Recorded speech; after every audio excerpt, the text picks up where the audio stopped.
ඔබතුමා කියන්නේ ලංකාව සහ ගෝලීය වශයෙන් පවතින අර්බුද තියෙනවා. ඒ අර්බුද වලින් මිදීමට සහ ලෝකයා මුදව ගන්න හොඳ අවස්ථාවක් ලංකාවට ලැබිලා තියෙනවා කියනවා. ඒ මොකක්ද ඒ අවස්ථාව? රාජ්‍යම බෞද්ධ රාජ්‍යයක් කියලා ගෝලීය වශයෙන් ලෝකයාම පිළිගන්නවා. ඒක ආගම් කිසිම දෙයකින් තොරව පිළිගන්නවා මේක බෞද්ධ රාජ්‍යයක් කියලා. එතකොට මේ බෞද්ධ කියන ශිෂ්ටාචාරය ලංකාවට පැමිණෙනවා විවිධාකාර කාලවල අවශ්‍යතාවයන් මත. අපි හිතන්නකෝ මේ බෞද්ධ ශිෂ්ටාචාරය ලංකාවට පැමිණියේම කොයි කාලවකවානුවලද? දැන් අවුරුදු 2600කට විතර කලින් ඉතිහාසෙක. 2600ක් නෙමෙයි 2200කට 300කට විතර එහා පැත්තේ කියලා මම ඒ අවුරුදු 2000කින් එහා පැත්තේ බෞද්ධ සංස්කෘතිය මේ ලංකාවට ආවා. අපි දන්නවා මිහිඳුමහරහතන් වහන්සේගෙන් ආපු ගමනක් තමයි මේ තියෙන්නේ කියලා. එතකොට එතනින් මෙහා පැත්තේ දියුණු රාජ්‍යයක් බවට පත් වෙලා තියෙනවා කියලා ඔයාලට පේන්න තියෙනව නේද අපිට? එක එක පැතිකඩ වලින් දියුණුවක් තියෙනවා වගේම එක එක පැතිකඩ වලින් පිරිහීමකුත් පේන්න තියෙනවා. මම කියන්නේ ඒ කාලවකවානුවල සිට අතීතයේ සිට පැවතිච්ච පුද්ගලයා ගෝලීය වශයෙන් ලෝකයේ දිහා බැලුවාම ලාංකික වෙනසක් තියෙනවා නේද? මේ ලංකාවේ ප්‍රෞಢ ඉතිහාසයක් තියෙනවා. මේ ප්‍රෞಢ ඉතිහාසය සනාථ කරන්න සාක්ෂි තියෙනවා. නටබුන් වෙහෙර විහාර වැව් අමුණු ගොඩක් තියෙනවා. ඒ කාලේ සමහර වැසිකිලි වලටත් කැටයම් කරලා දෙනවා. ඒ කියන්නේ මානසික සුවයෙන් මිනිස්සයා වාසය කරලා තියෙනවා. එතකොට මිනිස්සෙක් ලබන උපරිම සුවය තමයි කායික සුවයයි මානසික සුවයයි. මේ කායික සුවයයි මානසික සුවයයි ජනතාවට ළඟා කරගන්න පදනමක් ඇති සහ අනුශාසනා ඇති දර්ශනයක් තමයි බෞද්ධ දර්ශනය කියන්නේ. මේ වෙලාවේ ලෝකයේම යුද්ධමය ගැටලු ඇති වෙලා තියෙනවා. මේ බෞද්ධ දර්ශනය තුළ යුද්ධමය ගැටලු ඇති වෙන අවස්ථාවල් වල අනුශාසනා කරලා තියෙනවා. ඒක උපයෝගී කරගෙන මේ ගැටලු වලින් මිදෙන අවස්ථාවක් තියෙනවා. ඒක නිසා දැන් ගෝලීය වශයෙන් අවදානම ගත්ත භික්ෂූන් වහන්සේලා පිරිසක් උන්වහන්සේලා කායික සුවයත් මානසික සුවයත් අහිමි කරගෙන වේදනාවක් පීඩාවක් විඳිනවා මහා අනුකම්පාව නිසා. එතකොට උන්වහන්සේලා ඒ කියන්නේ යුද්ධ තියෙන රටවල් වලට ගිහිල්ලා ඒ ගැටලු මතුවෙනවා අනාගතය ගැන යම්කිසි කියවීමක් ඇතිනේ. ඒ කියවීමත් එක්කනේ ඔය දැන් වෙනකොට පාදසංචි දැන් ඇමරිකාවේ පාද සාර්ථකව නිම කරලා දැන් ලංකාවේ පාද සංචාරය පටන් ගත්තා. එතකොට මේක බෞද්ධ රාජ්‍යයක්නේ. මේ වෙලාවේදී උන්වහන්සේලාට උත්සවාසීයෙන් සලකන එකද සැලකීම උතුම් ඒක අපේ කොහොමත් මේ ලාංකික රාජ්‍ය තුලක් තියෙනවා ලංකාවේ මිනිස්සු තුලක් තියෙනවා මේ කොහොමත් මේ පිටි ඒ කියන්නේ කෙනෙක් ආවොත් සාදරයෙන් පිළිගන්න එක ඒ කියන්නේ ගෞරවණීය විදිහට ආගන්තුක සත්කාර කෙවෙන රාජ්‍යයක් තමයි ශ්‍රී ලංකා රාජ්‍යය. එතකොට මං කියන්නේ මේ වෙලාවේ උන්වහන්සේලාගේ අපේක්ෂාව මොකද්ද? ගෝලීය වශයෙන් සාමය. සාමය සහ යහපත. ඒ සාමය සහ යහපත අපේක්ෂා කරලා ලංකාවේ පාද සංචාරයක් යන්න උතුම් වූ ජයසීමා බෝධීන් වහන්සේගෙන් සාකාවක් අරගෙන ගිහිලා යුද්ධයක් තියෙන රටකට රෝපණය කරලා මේක ගැන අවධානමක් යොමු කරවන්නෙම ලෝකයාට යථාර්ථය සහ මේ කරන දේවල් වල මේ ක්‍රියාව මොකක්ද කියලා පැහැදිලි කරන්න. සාමයේ පණිවිඩය මානසික සුවයයි කායික සුවයයි ළඟා කර ගැනීමේ පණිවිඩය ගෙනියන. මේක දකින කෙනෙක් දන්න කෙනෙක් එකතු වෙලා පිළි අරගෙන සහ මේක ප්‍රඥාවෙන් විමසලා අවබෝධයෙන් සැනසීමටපත් වෙනවා. ඒ සැනසීමටපත් වෙච්ච අය මේ ලංකාව තුල ඉන්නවා. ලංකාවට උදා වෙලා තියෙන අවස්ථාව තමයි මේ ස්වාමින් වහන්සේලා වැඩම වීම. මේ ස්වාමින් වහන්සේලා වැඩම වීමෙන් පසු ඒ කියන්නේ මේ ස්වාමින් වහන්සේලා වැඩම කිරීමෙන් ලංකාවට ආවනම් ලංකාව මේ වෙලාවේ කළ යුතු ප්‍රධානම දේ තමයි ආර්ථික ආගමික දේශපාලනික සහ සමාජීය වශයෙන් ගැටලු තියෙනවා. ගෝලීය වශයෙන්ම මේ ගැටලු තියෙනවා. ලංකාවට විතරක් පොදු නෙමෙයි. මේ ගෝලීය වශයෙන් මුහුණ දෙන ගැටලු මූල හේතු හොයාගෙන ගියාම මේ ගැටලු මැද්දේ පොලිටික් තියෙනවා. එතකොට ආර්ථිකය තියෙනවා. ආගම තියෙනවා. සෑම අතින්ම මිනිස්සයා මානසික පීඩාවකට පත් වෙලානේ තියෙන්නේ. කොහොමද සාමයක් උදා වෙන්නේ? කොහොමද යහපතක් උදා වෙන්නේ?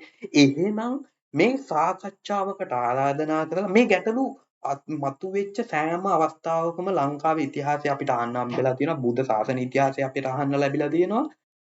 ධර්ම සංගායනා කරලා මේ ධර්මයේ හරය තුලින් කාලෝචිතව මතුවෙච්ච ගැටලුව निराකරණය කරලා පෙන්නුවා.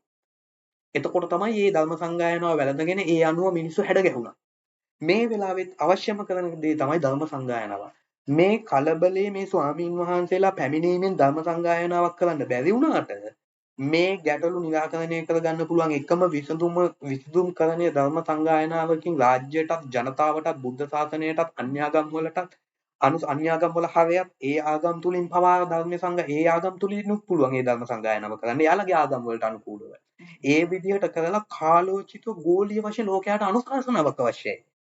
ඒකයි බුද්ධ ශාසනය කියලා කියන්නේ. බුද්ධ ශාසනය නිර්මාණය වෙන්නේ අනුශාසනාව තුලින්. ඒ අනුශාසනාව විනිවිදව දැකලා ප්‍රඥාවෙන් දැකලා ඒකට අනුව හැඩ ගැහුණාම තමයි මේකේ ප්‍රතිඵල නෙලා ගන්න පුළුවන්. එහෙනම් ධර්ම දීපයක් හැටියට බෞද්ධයෙක් නම් මේ බෞද්ධ රාජ්‍යයක යම් කිසිදු පුද්ගලයෙක් එක පුද්ගලයෙක් හෝ මුල් වෙලා පරිවාර පිරිසක් එකතු කරලා පොදු ආරාධනාවක් කරලා මීඩියා තියෙනවා රාජ්‍ය තියෙනවා දේශපාලන පක්ෂ තියෙනවා අවුරුදු 7ක් තිස්සේ මේ අවස්ථාව උදා වෙනවා කියලා මේ අවස්ථාව නෙමේ මේ හාමුදුරු වැඩම කරන අවස්ථාව නෙමේ ලංකාව ධර්මදීපයක් විදියට ලෝකයාටම අනුශාසනා කරන්න වෙනවා ඒකට මුලින් ලංකාව පත් වෙච්ච අර්බුද මේ පත් වෙච්ච හේතුඵල ධමයක් මත මේ අර්බුද ටික හඳුනාගෙන අපි නිවැරදි විය යුතුයි කියලා නැගිටීම තුලින් ගෝලීය වශයෙන් ලෝකයට අනුශාසනාවක් කරන්න පුළුවන්. මොකද පෞද්ගලික කාලේ ලංකාව බිඳුවටම වැටලා ලෝකේ අවධානම යොමු වෙච්ච රටක්. ලංකාව ආර්ථිකයෙන් හැම අතින්ම වැටිච්ච රටක්. එහෙනම් මේ වැටිච්ච මේ හැම අතින්ම වැටීමට හේතු තියෙනවා. මෙන්න මේ ගැටලු ටික හඳුනාගෙන මේ ගැටලු විග්‍රහ කරලා මේ හේතු ටික හඳුනාගෙන හේතු නැති කරන්න සැලසුම් කරණයක් අවශ්‍යයි. එතකොට ගෝලී වශයෙන් ලෝකයාටම අනුශාසනා කරන්න පුළුවන් ධර්මදීපයක් වෙනවා කාගේත් හිතාදන රටක් බවට පත් වෙනවා. එහෙනම් කිසිදු පුද්ගලෙක් හෝ වේවා දේශපාලනයක් හෝ වේවා මේ වෙලාවේ මුල් තැන අරගෙන පොදු භික්ෂුන් වහන්සේලාටම ගෞතම මහා සංඝ රත්නයටම දැන් එනවනේ ගෝලී වශයෙන් ලෝකයේ අවදානම දිනගත් භික්ෂුන් වහන්සේලා එනවා. එතකොට මේ ගෝලී වශයෙන් බුද්ධ ශාසනයේම මේ අවදානම යොමු වෙනවා. මේ වෙලාවේ පොදු එකගතාවයක් කාටද තමන්ගේ ශ්‍රද්ධාවෙන්ද පුළුවන් මේ ශ්‍රද්ධාවෙන්ද මේ ධර්මයෙන්ද ආමිෂයෙන් කියන එක අපි ආමිෂ පූජාව කියන එක මම වෙනම විග්‍රහ කරලා දෙන්න මෙතන ආමිෂ පූජාවක් නෙමෙයි මං කියන්නේ ශ්‍රද්ධාවෙන් එකතු වෙනවා පරිවාර පිරිස ඒ තුල ශ්‍රද්ධානුසාරී සහ ධම්මානුසාරී කියන කොටස් දෙකම ඉන්නවා මේ පොදු ලංකාවෙම ශ්‍රද්ධානුසාරී ධම්මානුසාරී පිරිස එකතු කරගත්තාම මේක ආගම් වලින් බෙදෙන්නේ නැහැ මේ පිරිස එකතු කරගත්තාම එකගතාවය ආවට පස්සේ තුනෙන් දෙකක බහුතරයක් මේ රටේ තියෙනවා. එතකොට ගෝලීය වශයෙන්ම ලෝකයාගේ තුනෙන් දෙකක අවදානමක් යොමු වෙනවා. මොකද මේ භික්ෂුන් වහන්සේලා බලාපොරොත්තු වෙන දෙයට යුද්ධ කරන රටවල් පවක් කැමති. ඒකනේ මේ ඇමරිකාව නියෝජනය කරන්නේ ඒ වගේ රටවල්. ඒ වගේ රටවල්නේ නියෝජනය කරන්නේ බලවත් රටවල්නේ නියෝජනය කරන්නේ. ඒ වෙලාවේ මේ පුංචි රටක් උනාට අනුශාසනාවක් කරන්න පුළුවන්. මේ අනුශාසනාව කරන්න පුළුවන් මේකට දායක වෙන්න පුළුවන් කවුද? එයාලගේ හැකියාව මොකද්ද? Tamanට මොන අයුරින්ද දායක වෙන්න පුළුවන්? ඒ දායක කර ගැනීමට නම් ප්‍රධාන අවධානමක් යොමු කරගන්න ඕනේ. මේකට රාජ්‍ය මැදිහත් වෙන්න පුළුවන්, වෙන දේශපාලන පක්ෂයක් මැදිහත් වෙන්න පුළුවන්, මීඩියා මැදිහත් වෙන්න පුළුවන්, පුරවැසියෙක් විදියට මැදිහත් වෙන්න පුළුවන්, භික්ෂුන් වහන්සේලා විදියට මැදිහත් වෙන්න පුළුවන්, මේ අන්‍යාගම් විදියට මැදිහත් වෙන්න පුළුවන්. ඕන හැම මේ පිරිස අතරින් කවුරුම හෝ මැදිහත් වෙලා මේ අවශ්‍ය අනුශාසනාව කරලා මේ අවශ්‍ය ගැටලු ටික පෙන්වලා දීලා මේකට තියෙන එකම විසඳුම් කරන්නේ මේ යහපත් මිනිස්සු සහ ඒ දර්ශනය අවබෝධ කරගෙන ඉන්න අය වරගෙන විග්‍රහ කරලා පොදුවේ ලෝකයට ඇත්ත පෙන්වලා දීලා යථාර්ථය පෙන්වලා දීලා අපිට වැරදුනා අපි නැගිටිමු ඇයි මේ ලෝකේ විනාශ කරන්නේ කියන සිතුවිල්ලකින් නැගිටින්න පුළුවන් නම් අරහාමුදුව බලාපොරොත්තු වෙන සාමයත් යහපතත් දෙකම උදා වෙනවා. ඒක උදා කිරීම තමයි මේ රටේ ධර්මදීපයක් කියලා කියන්නේ. එතකොට ගෝලීය වශයෙන් ලෝකයාම 2050 විතර වෙනකොට ගෝලීය වශයෙන් ලෝකයාම බුදු සාසන පිළිගන්න මට්ටමට එනවා. එහෙනම් මේ වෙලාවේ ලෝකයාටම පණිවිඩයක් යන්න ඕනේ. පිළිගන්න කෙනෙක් පිළිගන්න මෙන්න දර්ශනය මෙන්න යථාර්ථය මේ වෙලාවේ ලංකාව බාහිර ප්‍රශ්නයන්ගේ මිදිලා හුදකලාවේ ස්වාධීනව රාජ්‍යයක් විදියට නැගිටින්න පුළුවන් ඒ තවත් කෙනෙක්ව ආක්‍රමණශීලීව නෙමෙයි ඒ අයට අනුශාසනාවකින් ගුරුහල්කම් දෙමින් ධර්මයේ තුලින් එතකොට දියුණු වෙන්න ඕන අය දියුණු වෙන්න රටවල් තියෙනවා භෞතික දියුණුව තියෙනවා ආධ්‍යාත්මික දියුණුව තියෙනවා මේ හැම එකක්ම විනිවිදව දකින්න පුළුවන් බුද්ධ ශාසනය තුල ගැටලු නැද්ද මේ බුදුහාමුදුරු ඉපදිච්ච තැන් අරගෙන ගැටලු තියෙනවා. ධර්මයේ සම්බන්ධ ගැටලු තියෙනවා. ත්‍රිපිටකය මුල් කරගෙන ගැටලු මතුවලා තියෙනවා. මේ වගේ මේකේ නැගිටීම තියෙන්නේ ඒ විවේචනය කරන හෝ තර්ක කරන අයට බැන බැනා සිටීමද හරි දේ මතු කිරීමද? එක්ව සංගායනා කිරීම. එක්ව හරි දේ මතු කිරීම.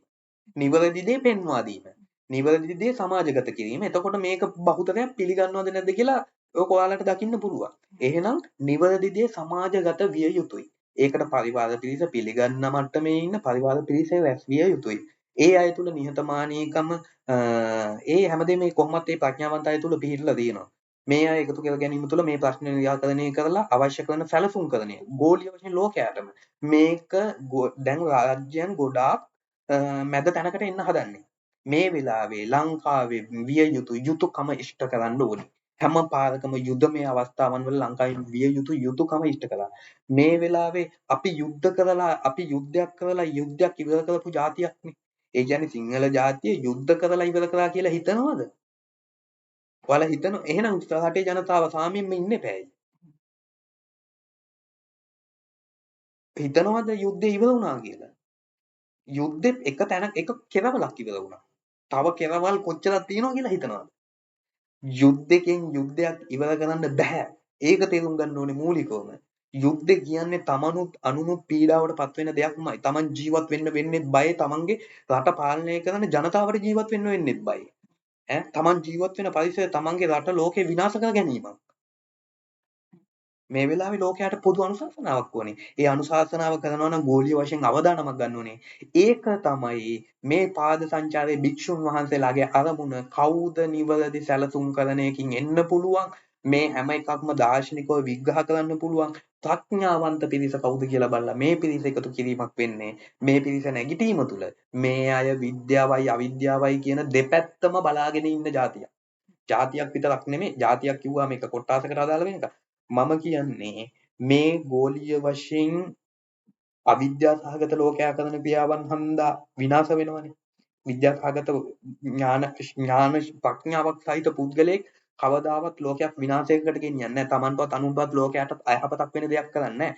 සමහර විට චේතනාව යහපත් සිතින් අයහපත් දේවල් වෙනවා. ඒක ගැන හිතන්නේ මං කියන්නේ මේ එහෙම ඒ වගේ ඔය දුරදිග නොසිතීම නිවැරදි දැක්මක් නැතිකම නිසි දැක්ම නැතිකම ප්‍රඥාවක් නැතිකම එහෙනම් ඒ ප්‍රඥාවක් දකින්න බෑ දේශපාලකයෙකුට අමාරුයි ප්‍රඥාවකින් දකින්න මේ කාලවකවානුවේ හැටියට මොකද පීඩන වලින් ඉන්නකම් ඔවුන්ට ආවේනික වූ දෘෂ්ටිවාද වලින් බලන්නේ ඔවුන්ගේ තියෙනා වූ මානසික පීඩන වලින් බලන්නේ අතීතයේ ඉඳන්ම රාජ්‍ය නිවැරදි විදියට පාලනයට දුටු ගැමුණු රජතුමාටම අනුශාසනා කරන්න කොච්චරක් හිටියද භික්ෂුන් වහන්සේලා ප්‍රඥාවන්තයි. එතකොට ධාතුසේන රජුගන්ට මූලික අනුශාසනා කරලා බුද්ධ ශාසනය පැවිදි කරවගෙන අවශ්‍ය අනුශාසනාව දෙන්නේ කොච්චර කාලයක් අනුශාසනා කරාද? බුද්ධ ශාසනය ලේසි නැහැ. මොකද දේශපාලකයෙකුට බාහිර ප්‍රශ්න පීඩන වැඩි. ඒක ප්‍රඥාවන්ත හුදකලා ඉන්න කෙනෙකුට ওই දෙපැත්තම බලන්න පුළුවන්. ඒකයි මධ්‍යස්තව බලනවා කියන්නේ.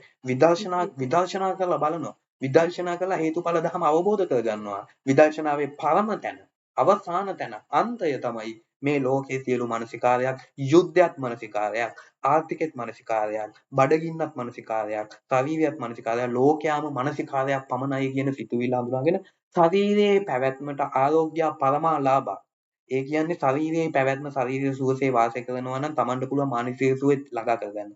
ඒක යුද්ධ දින පරිසරයකද මේවා කරන පරිසරයකද අදාළ නැහැ. ප්‍රඥාවන්තයා ඒක අවබෝධ කරගන්නවා.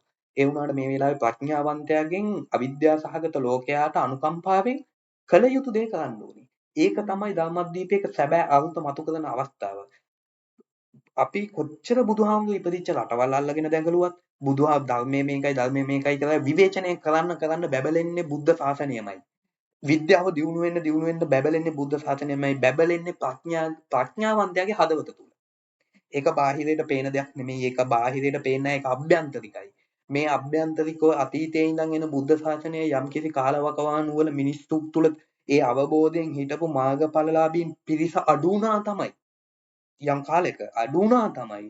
හැබැයි මතක තියාගන්න මාර්ගඵලලාභීන් බිහි වෙන්න අවශ්‍ය කටයුත්ත කෙරෙන්නේ මේ ලෝකේ අදක එදාක ඉඳගෙන නෙමෙයි අවුරුදු 2000 ගානක ඉතිහාසයක ඉඳන් මේනවා මේ වෙන්නේ උස්වීමක් නැගිටීමක් වැටීමක් නැගිටීමක් වැටුනොත් තමයි නැගිටින්න පුළුවන්. නැගිට්ටොත්මයි වැටෙන්නේ. හොඳට මතක තියාගන්න. නැගිට්ටොත් වැටෙනවා, වැටුනොත් නැගිටිනවා. මේ වැටුනේ මේ පීඩන වලට මුහුණ දුන්නේ මිනිස්යන්ට ස්වභාව ධර්මයෙන් විපාක එන්නේ මේ දේවල් වලින් මිනිසයා පෙලෙන්න මිනිස්යාට ප්‍රශ්න වලට උත්තර හම්බෙනවා. එහෙනම් මේ උත්තර හොයන වෙලාවේ මේ මිනිස්සු ප්‍රශ්න වල පැටලිලා උත්තර හොයන වෙලාවේ උත්තර දෙන්න කිසිදු පුද්ගලයෙක් හෝ දේශපාලකෙක් අන්‍යාගම් ආගම් කිසිදු තැනකින් කිසිදු පුද්ගලයෙක් ආවොත් මොනයම් හෝ පුද්ගලයෙක් ආවොත් නිවැරදිව තර්කානුකූලව කරුණු පැහැදිලි කරලා දෙන්න පුළුවන්.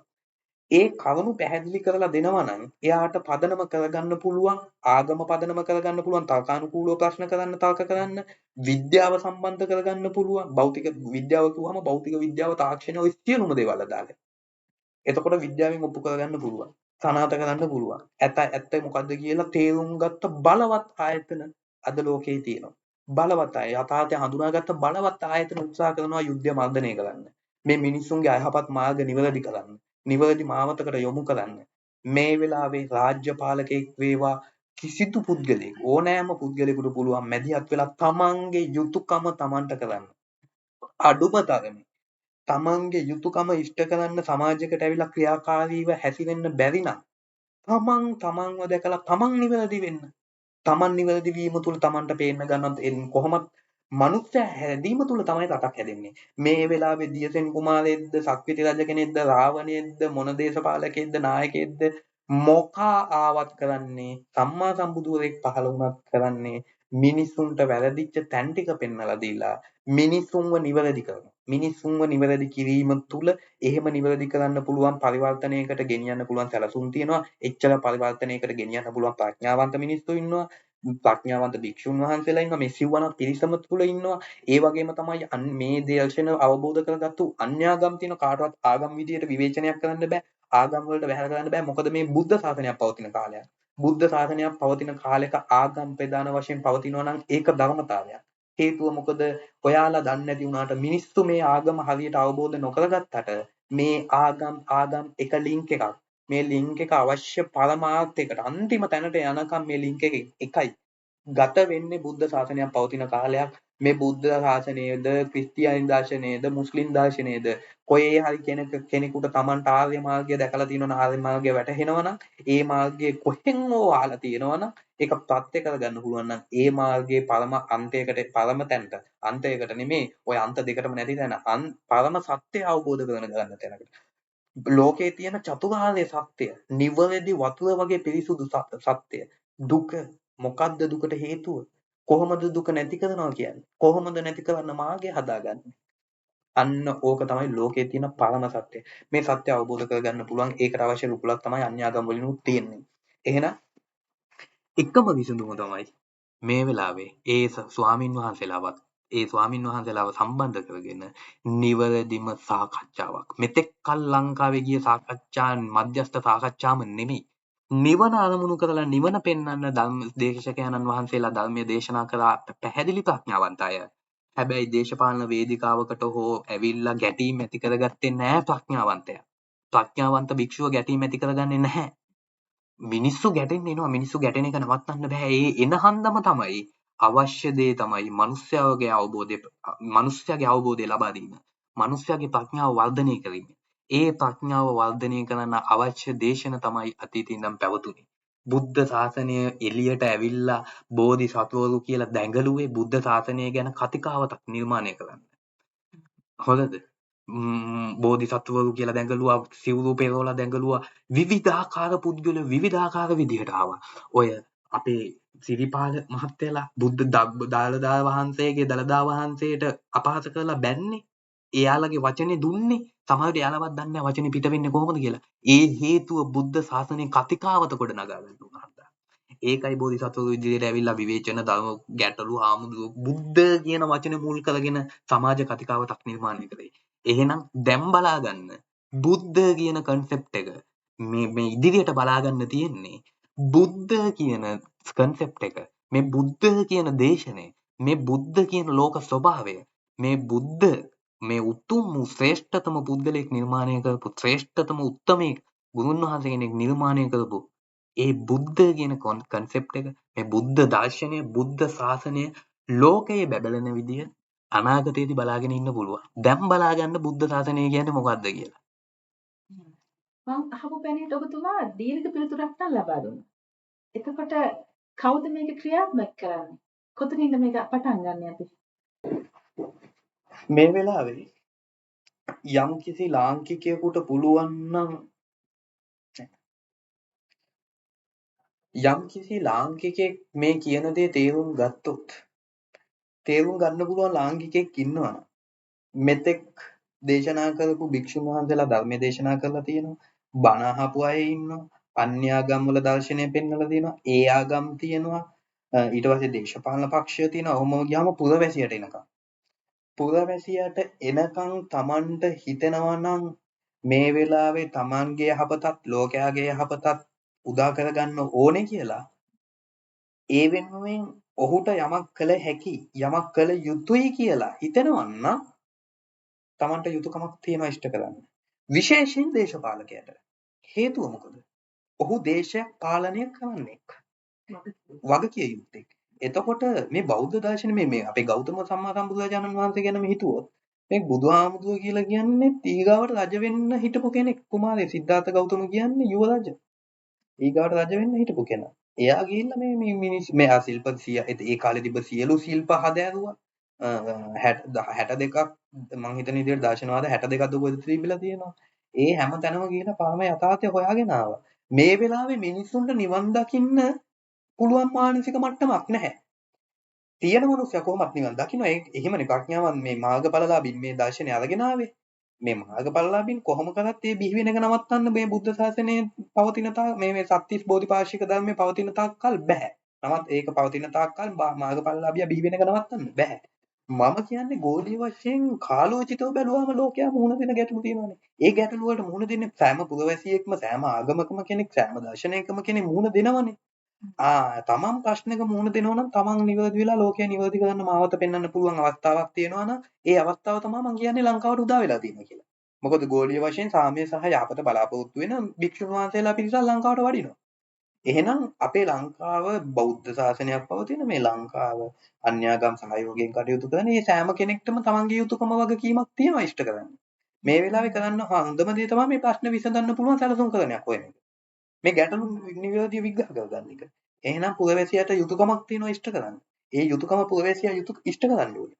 ඉෂ්ට කරන්න පුරවැසියා දන්නේ නැහැ යුතුයකම මම කොහොමද ඉෂ්ට කරන්නේ කියලා. එහෙනම් යුතුයකම කියන්නේ එක මොකක්ද කියලා හඳුනාගත්ත පිරිසක් මේක මූලිකව දැක ගන්න ඕනේ. මේ කියන concept මේ මොකක්ද මේ කියන්නේ හඳුනා ගන්න ඕනේ.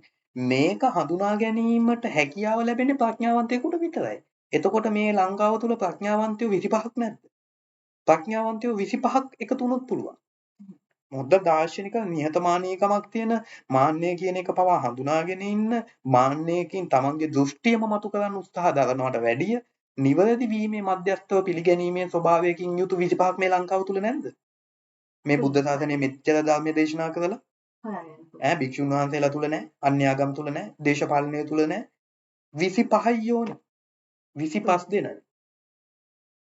මේ 25 දෙනා එකතු වුණොත් මේ 25 දෙනාට පුළුවන් ලෝකයක් වෙනස් කරන්න. ඔබතුමා අදහස් කරන්නේ මේ ඔබතුමා විස්තර කරපු ක්‍රියාවලිය ප්‍රායෝගික කරන්න පුළුවන් කියලා. පුළුවන්. මගේ සැලසුම් කරණය මම අවුරුදු 7ක් ගවේෂණය කරලා නිර්මාණය කරපු සංකීර්ණ සැලසුම් කරණයක් තියෙනවා. එතකොට මේ සංකීර්ණ සැලසුම් කරණයම ගන්න කියලා නෙමෙයිනේ දැන් මම ඔය කියන්නේ. මේ වෙලාවේ ධර්ම සංගායනාවක් සිද්ධ කරන්න ආරාධනාවක් කරන්න පුළුවන් ගැටලු විග්‍රහ කරගන්න පුළුවන් ගැටලු නිර්වද්‍යතාවයෙන් පත්‍ය කරගන්න පුළුවන් විනිවිදභාවයක් ඇතුව තේරුම් ගන්න පුළුවන් පොදු ක්‍රමවේදයක් නෙමේ කියන්නේ. ඊට අමතරව ගෝලීය වශයෙන් ලෝකයාගේ යහපත උදා කරන්න පුළුවන් සැලසුම් කරණයක් මම නිර්මාණය කළා. මම දැනගෙන හිටියා කාලෝචිත මේ ඒ කාලෙම දැන් අවුරුදු 4මාරකට විතර කලින් පත්‍ය කරගත්තා. අවුරුදු 7කට විතර කලින් දකින්න ගත්තා. ඒ දැකලා ගවේෂණය කරලා ප්‍රත්‍ය කරගෙන ඒ සැලසුම් කරණය මට පුළුවන් සැලසුම් කරණයක් මම නිර්මාණය කළා අවුරුදු 4මාරක් කාලයක්. මම ඒකට සියලු ආගම් නියෝජනය වෙන පරිදි මම දැනුවත් කරලා තියෙනවා සහ අවශ්‍ය තැන් වලට යොමු කරලා තියෙනවා. එතකොට දේශපාලනයක් නියෝජනය වෙන පරිදි ගිහිලා තියෙනවා. මොකද මම දැනගත්තා කාලෝචිතයෙන් ප්‍රශ්න වලට මුහුණ දෙනවා කියලා. මට ඔප්පු කරන්න සාක්ෂි තියෙනවා. ප්‍රශ්න වලට මුහුණ දෙන්න කලින් ප්‍රශ්නෙට විසඳුම්කරණයක් හොයන්නපත් වෙන්න කලින් ප්‍රශ්නයක් පෙන්නලා බලවත් රාජ්‍ය දේශපාලනයේ මේ පාලන ව්‍යුහයක් තියෙනවානේ. පුරවැසියා සම්බන්ධ වෙන පාලන ව්‍යුහයක් තියෙනවා. මේ පාලන ව්‍යුහයේ ඇතුලේ ව්‍යුහයෙන් පිටයි බුද්ධ ශාසනය. සහන්‍යකම් මේ පාලන ව්‍යුහයෙන් පිටයි. එයාලා අනුශාසනාවක් කරන්නේ. එතකොට බුද්ධ ශාසනයට පෙන්නපු එක සහන්‍යකම් පෙන්නපු එකට මම ගන්නෙ නැහැ. මොකද ඒ දර්ශනවල ගැඹුරු දර්ශනයක් පෙන්නලා තිනවා. එයාලා කිව්වොත් අපි නිවන තුල ඉන්නවා කියලා. අපිට කියන්න දෙන්නේ නැහැ. හරි. එයාලා පිළිගත්තේ නැති එකට ගියපු නැති එකට අපිට උනන්දුවක් දැක්ුවේ නැති එකට ප්‍රශ්නයක් නැහැ. හැබැයි රාජ්‍ය පාලන ව්‍යුහය යටතේ මොකද්ද මේ කියන්නේ කියලා හොයා බැලීම ගවේෂණය කිරීම වටිනාකමක් තියෙනවා. හැබැයි හොයා බැලුවා ගවේෂණයක් කරා මගේ පිටිපස්සේ ඉන්නේ කවුද කියලා. මගේ පිටිපස්සේ ඉන්න පුද්ගලයෝ ඉන්නවා බලා ගන්න පුළුවන්. ඒකට මගේ ඊගාවට එන්න බෑ. මාත් එක්ක කතා කරන්න බෑ. මගේ ගෙවල් වලින් වටපිටාවෙන් හොයලා වැඩක් නැහැනේ. එහෙම රාජ්‍ය නිලධාරීන්ම ගිහිල්ලා හොයලා තියෙනවා ඔප්පු කරන එවිඩන්ස් තියෙනවා. මොකද මම පොඩි ප්‍රශ්නයක් ඇති කරපු පුද්ගලයෙක්. මම ගැන පොඩ්ඩක් කෙටියෙන් කිව්වොත් මම එහෙන කපටි. මම අතිශය කපටි ජීවිතයක් ගත කරේ. ඒ කපටිකම මම ඉස්සර පාවිච්චි කරේ අයහපතට. මගේ අවශ්‍යතාවයන් ඉෂ්ට කරගන්න. මට තේරුණා මම දාර්ශනිකයි වගේ දෙයක්. මට තේරුණා මං කපටි වගේ දෙයක්. මට තේරුණා මම මේ කපටිකම අවභාවිතා කරන නිසාම තමයි මට ප්‍රශ්න වලට මුහුණ දෙන්න වෙන්නේ කියලා. මම ඒක හොයාගන්න මුල් කාල සීමාවේ අවුරුදු දෙකමාරක් ගවේෂණය කරලා මොකද්ද මේ කියලා හොයාගත්තට පස්සේ තමයි යකෝ මං කරන දේවල් වැරදිනේ. මම මේක පාවිච්චි කරන විදිය වැරදිනේ කියලා දැක්කේ. අන්න එදා ඉඳන් තමයි මම මේක යහපත් විදියට පරිවර්තනය කරන්න පටන් ගත්තේ. එතකොට කෙටියෙන්ම මං ගැන කිව්වොත් මට හොඳ ඔළුව හැරිච්ච අතේ සැලසුම් කරනයක් හදන්න පුළුවන් කෙනෙක්. ඔළුව හැරිච්ච විදියට මන සිතුවිලි ගලන විදියට ඒ සිතුවිලි වල යථා ස්වභාවය දැක ගන්න පුළුවන් කෙනෙක්. හැබැයි මා තුල කෙලෙස්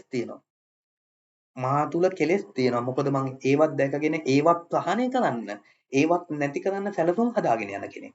එතකොට මං ඉන්න ස්වභාවය බැලුවහම මං ඉන්න විදියට ගිහිල්ලා මිනිස්සුත් එක්ක කතා කරාම මම ඉන්න විදියට ගිහිල්ලා භික්ෂුන් වහන්සේලාත් එක්ක දේශපාලකෙක් එක්ක සාකච්ඡා කරාම ඒ අය මාව මනින්නේ මගේ රූපෙන්.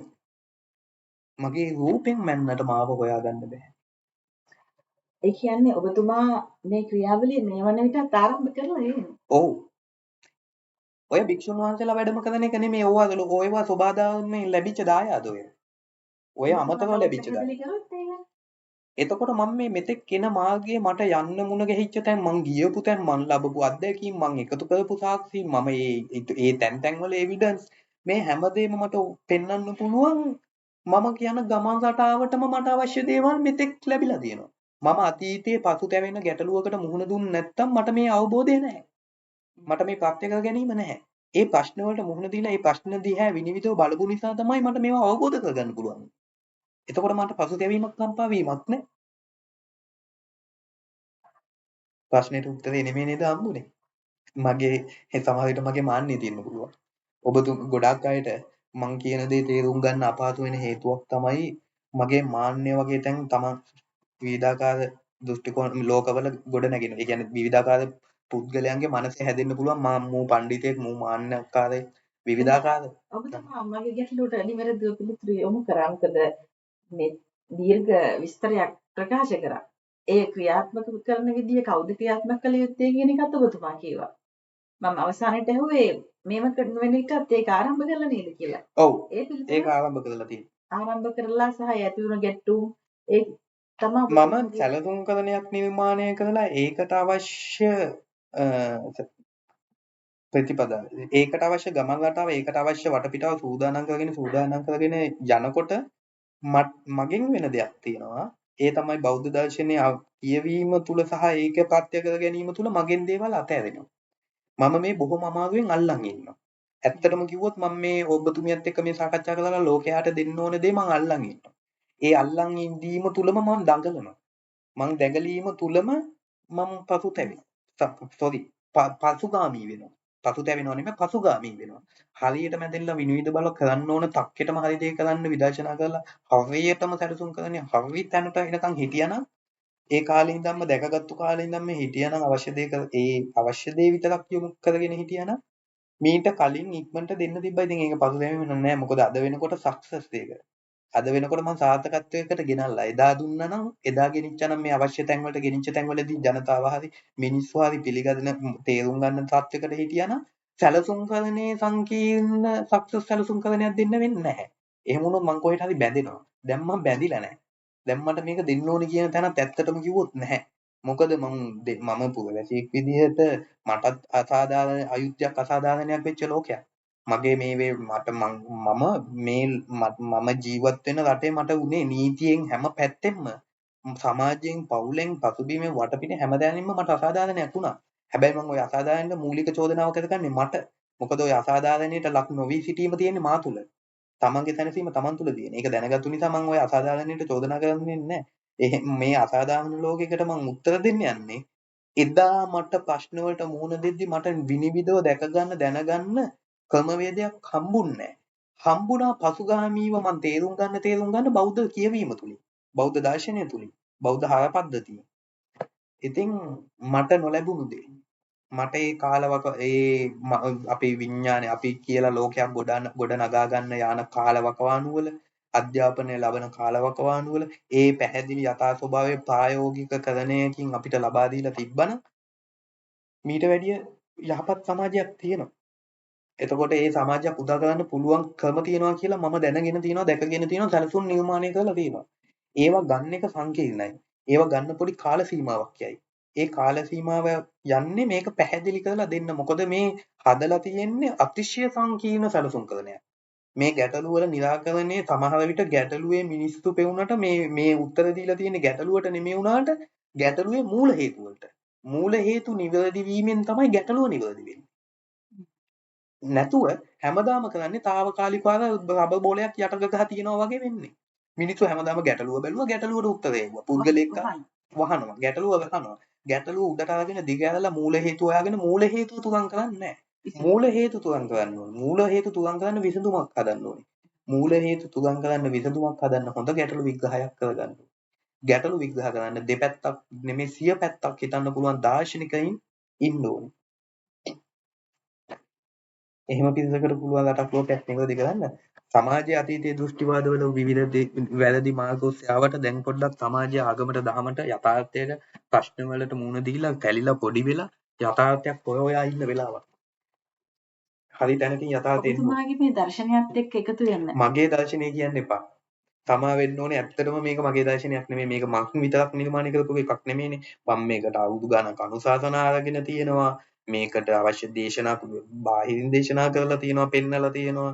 එතකොට මේක ගෝලීය වශයෙන් ලෝකයාගේ එකක්. මේක මගේ සැලසුමක් නෙමෙයි. මේක ලෝකයට පොදු සැලසුමක්.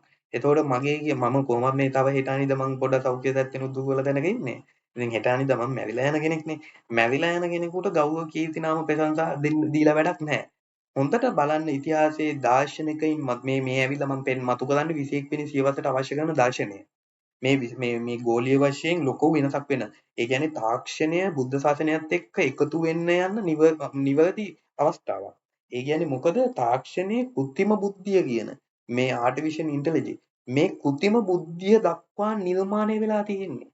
මිනිස්යාගේ ඇල්ගොරිතම් එක කියවන්න පුළුවන් තත්ත්වෙනකන් තාක්ෂණයේ ගොඩ නැගිලා තියෙන්නේ. එහෙනම් මේ කතා කරන්නේ මගේ දෙයක් නෙමෙයි. මේක පොදු ලෝකෙම වෙන වෙනසක් පරිවර්තනයක්. මේ පරිවර්තනය කරන්න හැමෝගෙම යුතුයකමක් තියෙනවා.